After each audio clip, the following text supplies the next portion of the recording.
ไปดีพ่อแม่พี่น้องพ้องปายเบิดทุกคนเนาะ FC ทั้งช่องบ่ปู Official เนาะมื้อนี้บ่ปูก็สิมาตามแนวทางให้พี่น้องเนาะสำหรับเปิดรับพัฒนาเนาะของงวดวันที่26เด้อพี่น้องสำหรับมื้อนี้เนาะก็มาเบิ่งนำกันพี่น้องมันออกหยัง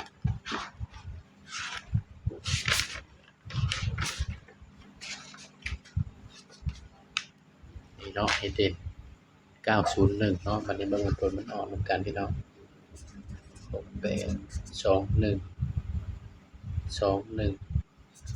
46ก็เข้าที่1221เนาะพี่น้องเนาะก็มาที่ตัวกลับพี่น้องก็เข้าข้างล่างเนาะพี่น้องเนาะสำหรับเราพัฒนาเฮาเนาะก็ถือว่าปังเนาะพี่น้องเนาะเข้าที่ข้างล่าง1221เนาะอ่า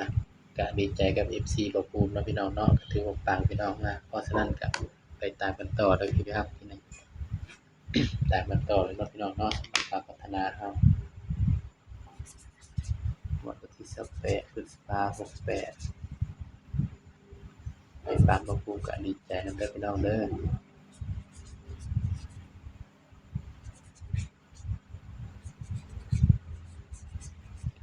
สำหรับวันที่28เนาะพี่น้องสำหรับมื้อนี้ก็ถือว่าปังเนาะพี่น้องเนาะก็เข้าที่ข้างล่าง1221เนาะพี่น้องเนาะนี่อีกช่องนั้นเข้าที่46ข้างบนช่องนี้เข้าข้างล่างก็ถือว่าปังพี่น้องก็ปังทั้ง2ช่องเนาะพี่น้องเนาะ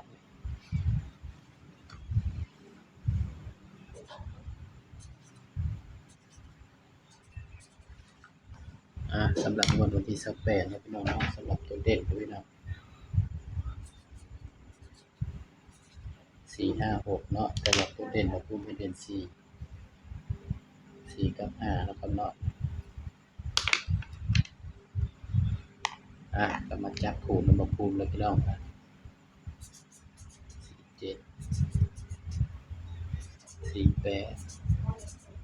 9 57